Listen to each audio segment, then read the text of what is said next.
Welcome to Sports Spectrum, the sports and faith podcast that brings Jesus back into the conversation. Here's your host, Jason Romano. This episode of the Sports Spectrum podcast with Erwin McManus is brought to you by Compassion International, the most trusted child development ministry in the world. Children around the world are waiting to be released from poverty, and that's where you and I can come in and make that difference through the great work being done by Compassion International. It's $38 a month, and it's your chance to release a child from poverty. Your $38 goes to food, education, medical care, and vocational training, all done in the name of Jesus, and you can connect directly with the child. You can even write them letters. I just received a letter yesterday from the child that we sponsor, Alejandro, and it was just a little bit of encouragement. How are you doing? I'm doing well. Thank you so much. The gratitude that Alejandro had for our sponsorship of him, you could just sense it and feel it in the one-on-one letter that he wrote directly to me and my wife and my daughter. This is a chance for you to have that same connection and release a child from poverty. $38 a month, the best $38 you'll spend every month through Compassion International. Go to compassion.com/sportspectrum and sponsor a child today. Today on the podcast, this is one of those interviews that you're going to want to get a notebook for and take down notes and quotes and write down the wisdom that comes out of the mouth of Erwin McManus, the pastor of Mosaic Church in Los Angeles and author of 12 books, including his latest book, The Way of the Warrior, An Ancient Path to Inner Peace by Erwin McManus, the best-selling author of the book, The Last Arrow. And this is just so full of wisdom. Erwin is awesome, and I've been waiting a long time to get him on the podcast, so we're grateful to finally get him on here, and this book has done so well. I've seen him everywhere, both in the Christian sphere and space and in the secular space. There's so many different people are talking to him about this concept of the way of the warrior, an ancient path to inner peace. But the secret sauce of all this is Jesus. That's the beauty of this, and we get into that with Erwin. He's also a huge sports fan, and this is a dude who's 60 years old and still playing basketball for 2 hours on most days. This dude is playing against young guys and holding his own. And even my buddy John Gordon, the author who's friends with Erwin, told me to ask him about his basketball playing skills, and I did just that in the podcast. And Erwin also loves watching sports, and we talk a lot about just greatness and appreciating greatness. Again, get the notebook out, get a pen out, listen to this podcast, then listen to it again. Erwin McManus, so good on this podcast. Take a listen to our interview here on Sports Spectrum. Welcome to the podcast, Erwin. Hey, Jason, it's so good to be with you. Great to talk to you, and I'm excited to dive in. Let's start with your book first, because I think that's obviously the reason and some of the things that you've been talking about lately and promoting lately certainly is your book. I've seen you everywhere, and it's really great to see so many people interested in getting the word out about this book, not just in the faith world, but in other areas as well. Why write this book right now? Well, I think one of the main reasons I wrote this book is we have an epidemic in our culture of anxiety, depression. People are struggling with panic attacks and anxiety attacks, and we're becoming overwhelmingly self-medicated and prescription medicated. And I know exactly what this feels like. I mean, I was 12 years old when I was in a psychiatric chair. I struggled tremendously with an overwhelming sense of depression, anxiety. I know what it's like to feel a panic attack coming across, anxiety paralyzing you. And one of the things I've learned in my life is how to find inner peace, how to deal with the inner turmoil that exists within all of us. And I feel like people are not talking about this, except maybe in the purely professional therapeutic world. And I just didn't think I didn't think a lot of men were going to pick up a book on my emotional well-being is in turmoil. And I wanted to write a book that dealt with a language of heroism. And I called it The Way of the Warrior because I wanted to say, look, if you're willing to have the courage to fight the battle for your inner world, you're a warrior.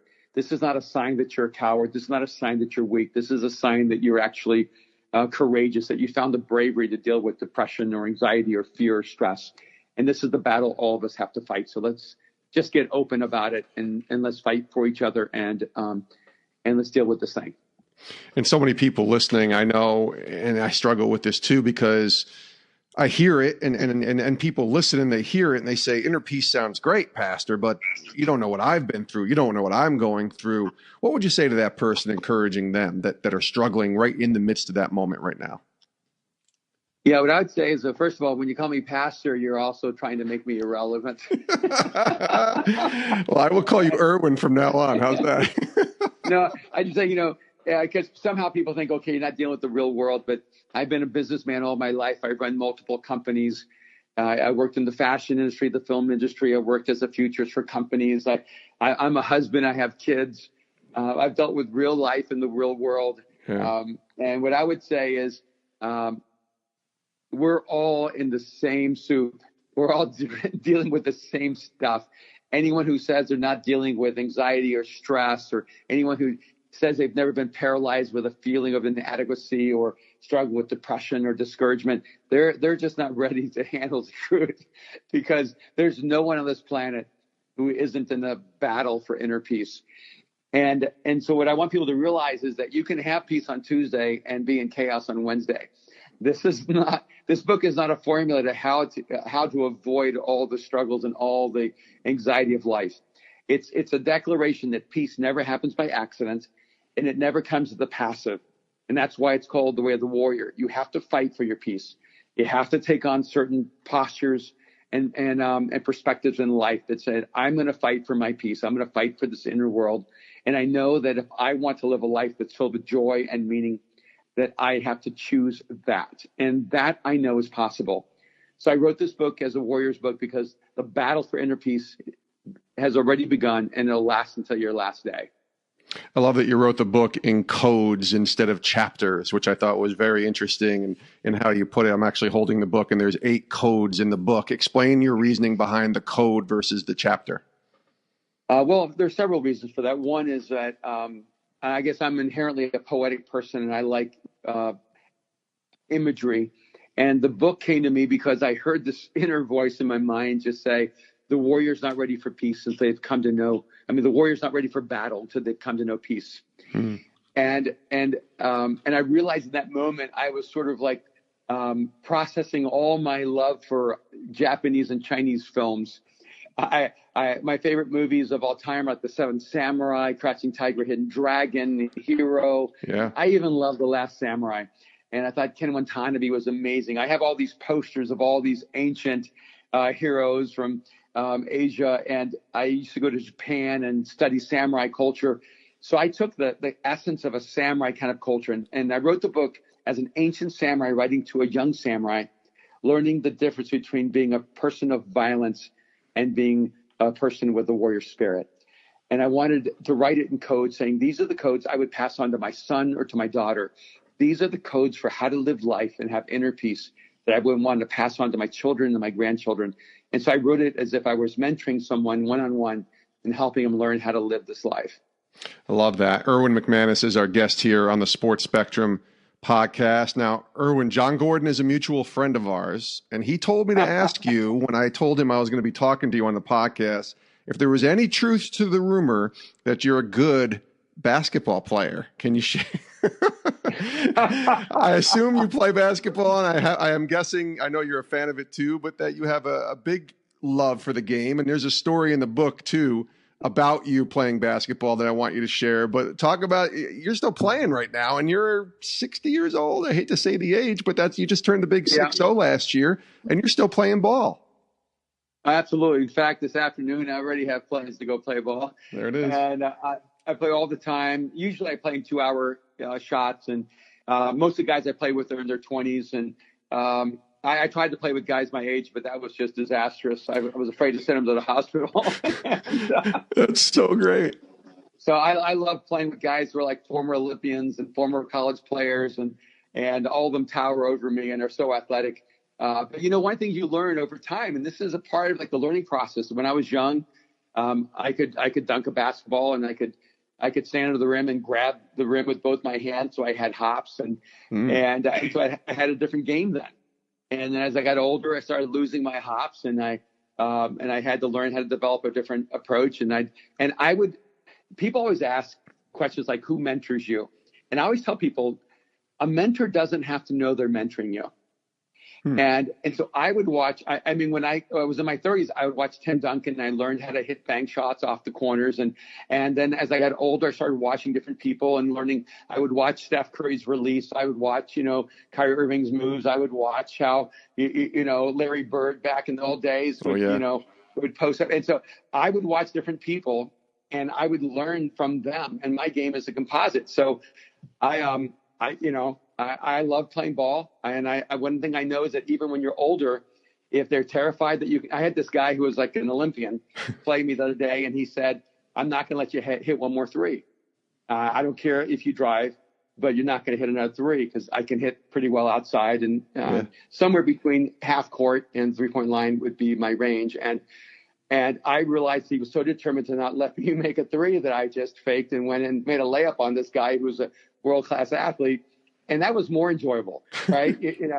And then because I'm not tall, I had to learn how to have a quick release.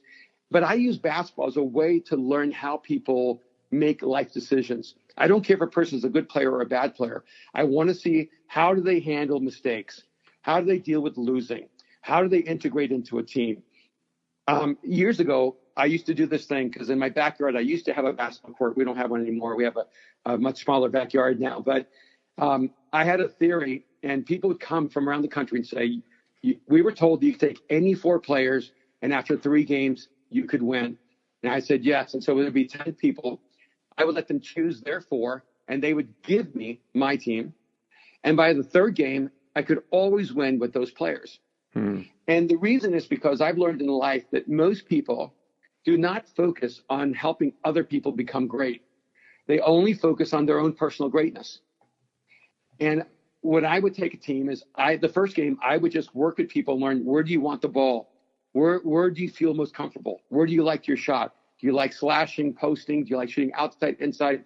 By the 3rd game, I would have our team working where everyone was getting everyone else in their optimal space, and you're unstoppable. By the way, I think that's a part of what happened with the Clippers when they came back from 31 points down against the Warriors. Yeah. Less talent on the court. No all-stars, when all the Warriors are all-stars. But when you actually start playing together and playing for each other, and you're not worried about who's in and who's out, who's going to shoot, who's not going to shoot, you start optimizing your effectiveness. And a great team is always better than 5 great athletes.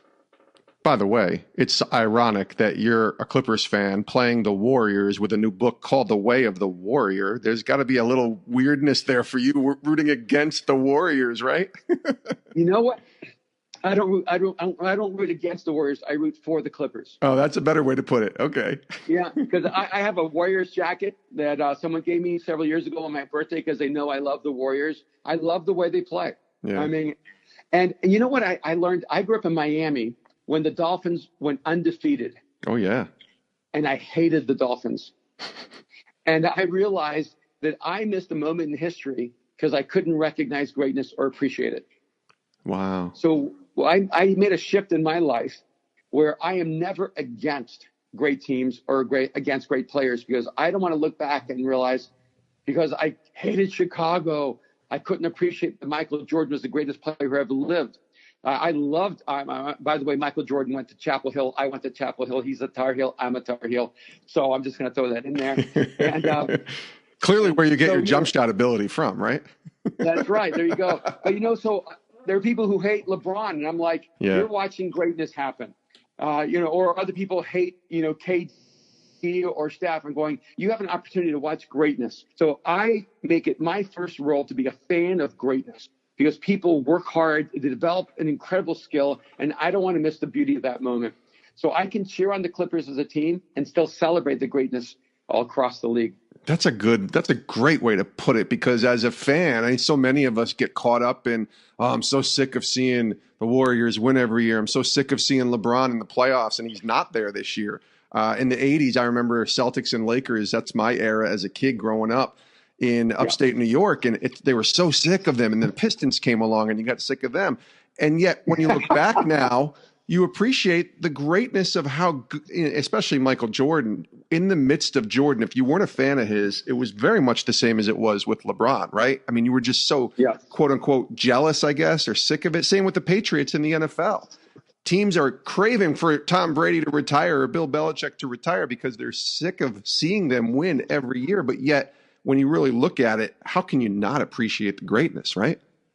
I know. And I mean, if you had a chance to watch Joe Montana go back in time, wouldn't you want to take that? If you had a chance to get to see the early Packers and watch Bart Starr and, I mean, wouldn't you want to have that moment? And here we are in a moment where people are getting to watch the Patriots. Even if you hate the Patriots, you should actually celebrate greatness, because it's rare to get to see a person do something extraordinary in life. And so I'm like that across all sports. I'll have a team I prefer or enjoy, but I don't ever want to be a hater. And I think that's the way you should be in life. You should actually, what did they say? Like, greatness respects greatness. Yeah. And if I have any greatness in me, then I should be able to respect the greatness in someone else. That's great stuff there. And in your book, can you share the story?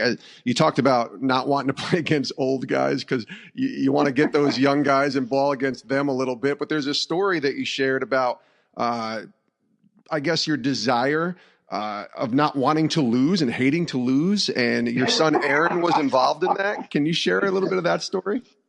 Sure. I still remember the day. We're actually playing in the Jewish Community Center and out here in West Los Angeles. And I win more than I lose. I'm just going to say that, mm-hmm. And I never pick the teams because I don't want anyone to think that I'm leveraging things in my direction. So I always let the other person choose the players, and then I work with whoever they give me, and which makes life so much more fun. But this was a bad day for me. I just lost every single game. And in 2 hours, we might play 10 games, so that's a lot of losing to do. Yeah. And and I thought game 5, I was 0-5, and so I had to sit down because there are other players playing, and I went and just sat in a little hallway, meditating, reflecting, and my son walks by and he just shouts or just whispers, pouting, and that made me so angry. Your 30-year-old son should have much more respect for you. That's right.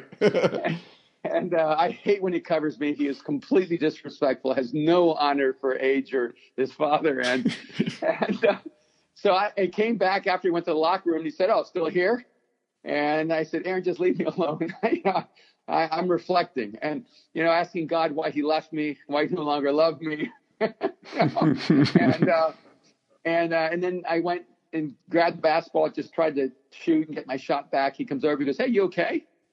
Because he never really seen me that upset or down. And I said, "Yeah, I'm okay." And he goes, "Dad, no, you sure? Because something's wrong." And I just looked at him and I said, "Aaron, I know I've hit this really well, but I hate losing." And he looked at me like he was shocked. And he said, "Dad, you've never hidden that well. Everyone knows you hate losing." Mm-hmm.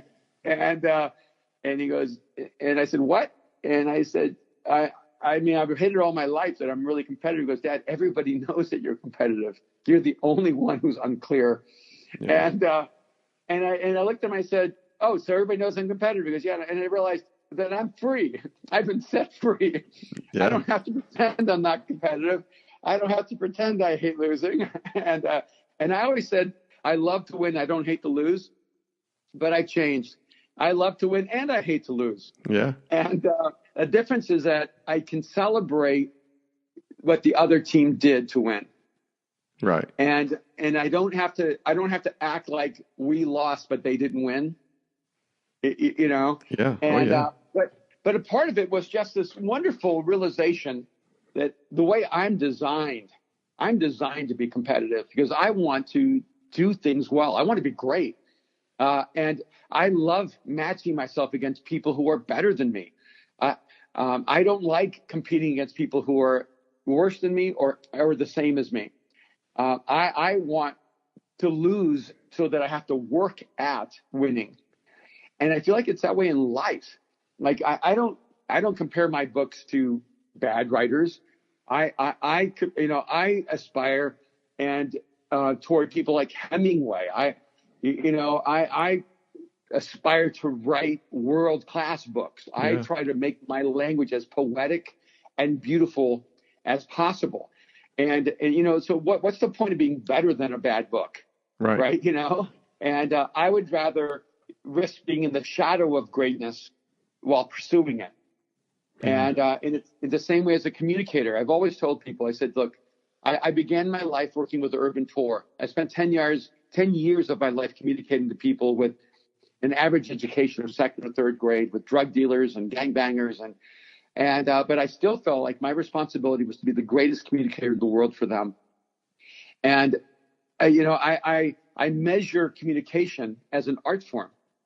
And I don't want to just be an average communicator. I don't want to be a good communicator.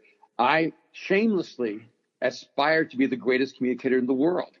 It doesn't mean that I will be. It doesn't, but I don't want to pretend I'm aspiring for mediocrity. I'm not shooting for average.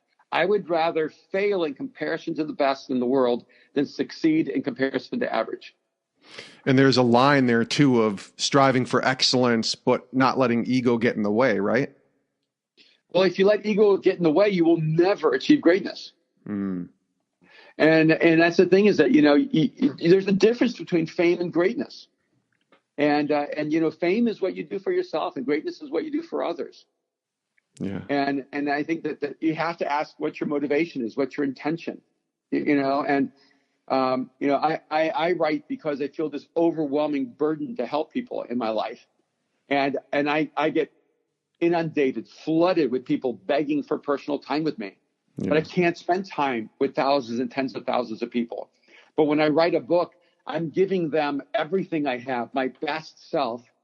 And if they choose to, they can access what I would give them one-on-one by reading the book. And I realize that I've been able to access the greatest thinkers, the greatest artists, the greatest creatives in the world, because I've taken the time to learn from them, because they took the time to leave something behind.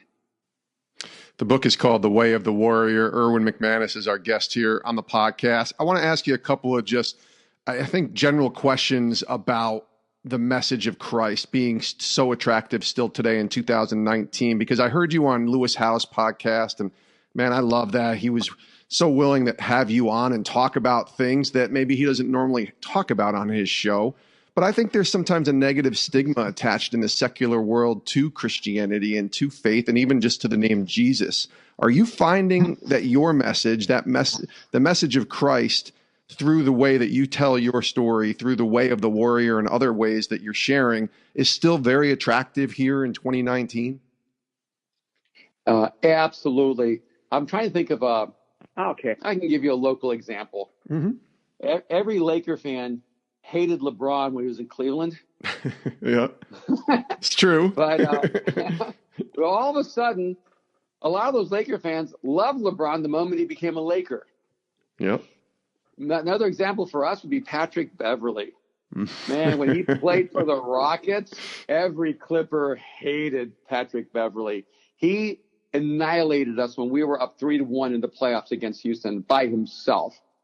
Now he's a Clipper, and we love Patrick Beverley. Mm-hmm. Now, where I'm going with this is this. When you extricate the person from their context and move them into a different context, how a person feels about them changes very quickly. I think Jesus has had a terrible reputation because of Christianity. Yeah. People have been closed to Jesus because of Christians. And what we've worked really hard at is separating Jesus from the Western American expression of Christianity that so many people have been turned off by. And we say, no, Jesus is more than Christianity. But you have to realize that even Christians are humans, and they're just trying to figure things out too. And if you can give them the same grace you would give a person who doesn't believe in God, maybe we could understand each other better. And I feel like what's happened at Mosaic is that it's almost like LeBron going from the Cavs to the Lakers. We've moved Jesus from Atlanta to LA. We've moved Jesus from the Deep South and the Midwest into the Pac Rim and into the Hollywood world. And we said, no, Jesus actually fits here really well. He's the source of all creativity. God is the source of the human imagination. God is an artist, and he created you in his image, and you are both a work of art and an artist at work. And so a lot of my books, the language around the book is translating both Jesus and the Bible to people who did not grow up with it, so that they can actually hear the message in a language that makes sense to them. And people are running to Jesus in droves here in LA. Last year at Mosaic, we had over 5,000 people here in LA respond to Jesus and say, I choose to follow Jesus. And a huge number of those are atheists and agnostics. A huge number of the people coming to Mosaic are Buddhists and Muslims and people from other religions. And because to be really honest, Jason, I had a hard time with Christianity, but I am so compelled by Jesus. And so I'm just trying to remove all the non-essential barriers between people and God. Is that hard for those of us? I've been a Christian for 18 years, and I grew up in a nominal Catholic home. Didn't go to church much as a kid. Didn't really care. I wouldn't call myself an atheist, but I certainly wouldn't call myself a follower or a person who loved Jesus. And so many people grow up. One of my fears, Erwin, is my daughter, who had the privilege to raise now almost 15 years in the church and to know Christ. And my fear is that it becomes almost second nature or happenstance about it, but there's not a deep rooted relationship with Jesus. Is that why you see this, I guess, attractive to those who didn't grow up in this traditional way or didn't know, go to church on Sundays, and yet they're coming out of this, atheist world or this world that they didn't even believe in a God, and suddenly this Jesus comes to them and it just blows their mind away.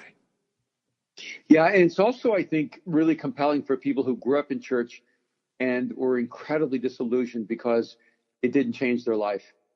Right. And they realize, oh, I've had faith as a noun, but now faith is a verb. Wow. And before it was a belief system, but now it's a lifestyle. It's about the way I live my life. And we really try to keep the message of Jesus in the middle of movement. It's about risk and courage. It's about intention and adventure. And if you're bored with God, you're connected to the wrong God. Because this God created you to do things that are significant. And it's also having a much more human language where if our messages don't speak to people who don't believe in God, they're probably not speaking to people who do believe in God. It's just the people who do believe in God, they're not leaving, but the messages aren't changing their lives either. If a message doesn't speak to everyone, it probably doesn't speak to anyone.